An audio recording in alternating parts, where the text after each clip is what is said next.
মকর সংক্রান্তি মানেই শুধু উৎসব নয়, এটি আধ্যাত্মিকতায় ভরা একটি বিশেষ দিন। পশ্চিমবঙ্গের দক্ষিণ অংশে যেখানে গঙ্গা নদী বঙ্গোপসাগরে মিশেছে, এখানেই এই গঙ্গাসাগর মেলা বা কুম্ভ মেলা হয়ে থাকে। বিশ্বাস করা হয় কুম্ভ মেলার সময় গঙ্গা স্নান করলে পাপ মুক্তি ও আত্মার উন্নতি ঘটে।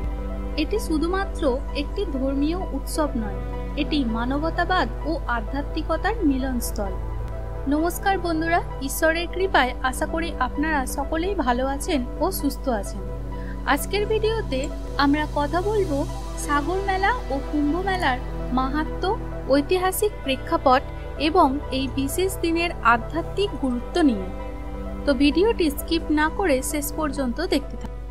কুম্ভ মেলা বিশ্বের বৃহত্তম আধ্যাত্মিক সমাবেশ। এটি প্রতি 12 বছরে একবার হরিদ্বার, প্রয়াগরাজ, উজ্জয়িনী এবং নাসিকের মতো স্থানে অনুষ্ঠিত হয়।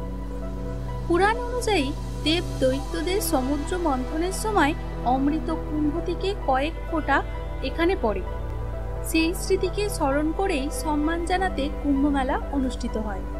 সাগর মেলা এবং কুম্ভ মেলা কেবল ধর্মীয় আচার নয়, এটি আমাদের ঐতিহ্য, সংস্কৃতি এবং ভ্রাতৃত্ববোধেরও প্রতীক।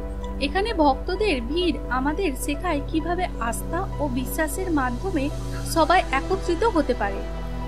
মকর সংক্রান্তি উৎসবের শিকড় প্রাচীন বৈদিক যুগ পর্যন্ত পৌঁছায়। হিন্দু পুরাণ অনুসারে এই দিন ভগবান সূর্যদেব তার পুত্র শনিদেবের বাড়ি যান। এটি পিতা পুত্রের সম্পর্কের সৌহার্দ্যের প্রতীক। মকর সংক্রান্তি হিন্দু ধর্মের একটি বিশেষ উৎসব। এটি সূর্যের মকর রাশিতে প্রবেশের সময় পালন করা হয়। এই সময় সূর্য দক্ষিণায়ন থেকে উত্তরায়ণে প্রবেশ করে, অর্থাৎ এটি দীর্ঘদিনের অন্ধকারের পর আলোতে ফিরে আসার প্রতীক। ভারতের বিভিন্ন প্রদেশে মকর সংক্রান্তি বিভিন্ন নামে পরিচিতি পেতে আমরা দেখে থাকি। পাঞ্জাবে এটি লোহড়ি, তামিলনাড়ুতে পোঙ্গল এবং অসমে ভোগালী বিহু নামে উদযাপিত হয়। প্রতিটি অঞ্চলে এই উৎসবের নিজস্ব রীতি ও ঐতিহ্যও রয়েছে। এই দিনে গঙ্গা নদীতে স্নান করা অত্যন্ত পুণ্যময় বলে মনে করেন সকল ভক্তরা। এছাড়াও ঘুড়ি ওড়ানো, তিলের গুড়ের নাড়ু খাওয়া এবং দান করার মাধ্যমে এই দিনটি উদযাপন করা হয়। মকর সংক্রান্তি শুধুমাত্র একটি উৎসব মাত্র নয়, এটি আমাদের জীবনে আলো, আশা এবং নতুন শুরুর বার্তা নিয়ে আসে। এটি আত্মশুদ্ধি ও পূর্বজন্মেরও প্রতীক বলে মানা হয়। মকর সংক্রান্তি, সাগর মেলা এবং কুম্ভ মেলা আমাদের জীবনে পবিত্রতার বার্তা নিয়ে আসে। আপনি কি কখনো সাগর মেলা বা কুম্ভ মেলায় গেছেন?